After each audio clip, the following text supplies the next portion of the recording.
ओडिशार सड़क जोगाजोग क्षेत्र में लेखाहेब नुआ अध्याय दिनिकिया ओडिशा गस्तरे आसिछंती केंद्र परिवहन मंत्री नितिन गडकरी भुवनेश्वर एयरपोर्ट रे पहुंचबा परे तांकू विपुल स्वागत संबर्धना दिया जाइथिला। भुवनेश्वर एयरपोर्ट से सीधा सड़क जाइछंती कटक रेभेन्सा विश्वविद्यालय रे महताब जयंती रे जोग देबे परे जातीय राजपथ प्रकल्प गुड़िकर समीक्षा करेंगे। भुवनेश्वर राज्य 4173 कोटी टंकार 19 प्रकल्प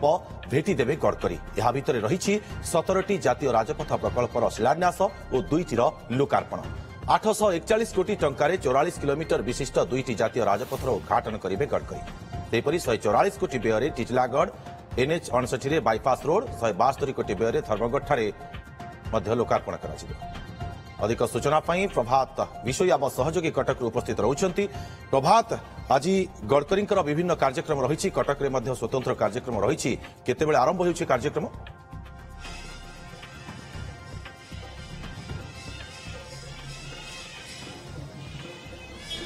देखंतु नितिन गडकरी आसी भुवनेश्वर कटक रेभेन्सा विश्वविद्यालय परिसर में पहुंची सारी एवं किछि समय पूर्व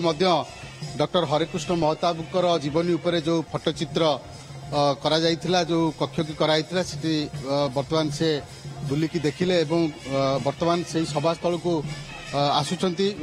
केंद्र मंत्री एवं आज डॉक्टर हरेकृष्ण महताब जन्म जयंती 125तम जन्म जयंती अवसर में विशिष्ट व्यक्ति माने आज जोगदेवे एवं जो जयंती उत्सव रही रेभेन्सा विश्वविद्यालय 7th पिलार रे सही जयंती उत्सव रे मुख्य अतिथि भाव में जोग दौरान केंद्र मंत्री नितिन गडकरी सहित मुख्यमंत्री रहिबे एवं जयंती कमिटी तरफ संपूर्ण भाव में प्रस्तुत किभली भाव में यही समारोह को शांति श्रृंखला सहित समापन एवं कार्केट वर्तमान आसूची आप देखिपे 7th पिलार परिसर को कार्केट वर्तमान आसूची एवं जो कथा कहुला जे हरेकृष्ण महताब जो अवदान रही ओडिशा प्रति एवं विशेषकर आप देखिए भुवनेश्वर राजधानी कर जो अवदान ये निश्चित भाव में अतुलनीय कारण से समय हरेकृष्ण महताब निष्पत्ति भुवनेश्वर को राजधानी करने ये सेतेबेले किसी विशिष्ट व्यक्ति माने राजनेता माने विरोध करते किंतु ता सत्वे ओडिशार किभली भाव में आर्थिक उन्नति हो पार आर्थिक प्रगति हो पार ता सहित सामाजिक संस्कृति प्रगति हो पार ता उपरे विशेष भाव में ध्यान देते अवदान अतुलनीय। ये कार्केट वर्तमान आसूची केंद्र मंत्री मुख्यमंत्री सांगे रही केंद्र मंत्री कार्केट वर्तमान रहा ये सही समय जो मुहूर्त से मुहूर्त को अपेक्षा कराइला केतेबेले केंद्र मंत्री नितिन गडकरी आसी पहुंचे एवं सहित मुख्यमंत्री मोहन चरण माझी रही यह कार्यक्रम पाखापाखि घंटे रू 1.5 घंटा धरी कार्यक्रम अनुष्ठित होगा। भर्तृहरि महताब कटक सांसद उपस्थित रहिबे एवं रेभेन्सा विश्वविद्यालय परिसर में मंत्री जो कार्यक्रम रही से कार्यक्रम विशिष्ट व्यक्ति मान जो मैंने जोगदेवे से बर्तमान देखो ये चित्र देखिपे नितिन गडकरी गाड़ी आसी पहुंचला भव्य स्वागत करने घोड़ा नाचर व्यवस्था कराई विशिष्ट व्यक्ति माने पाछुटी नेबे जो रही जयंती उत्सव सभास्थल को एवं निश्चित भाव में आम कहीपर ये गोटे विशेष मुहूर्त कारण हरेकृष्ण महताब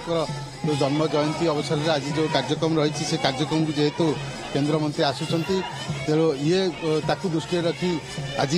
सुरक्षा व्यवस्था को कड़ाकड़ी कराई निजे कटक डीसीपी उपस्थित अच्छा एडिशनल कमिश्नर नरसिंह भोल उपस्थित अच्छा मुख्यमंत्री एवं सहित केंद्र मंत्री 2 जन जाक बर्तमान आसुचंती। प्रथमे हरेकृष्ण महताब जो रही फटोचित्र रही फटोचित्र रे माल्यार्पण करेंगे और माल्यार्पण परे जाई सही उत्सव रे जयंती उत्सव रे जोगदेवे ये सही चित्र वर्तमान माल्यार्पण करने को अतिथि मैंने आसी पहुंचुंट मुख्यमंत्री सहित केंद्र मंत्री अच्छा हरेकृष्ण महताब जो फटोचित्र रही से फटोचित्र में माल्यार्पण पुष्पमाल्य अर्पण करेंगे सहित भर्तृहरि महताब कटक सांसद रही हरेकृष्ण महताब सुपुत्र एवं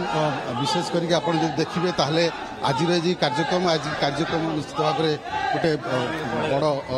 कथा आम कहीपर कारण आज कार्यक्रम को देखिए।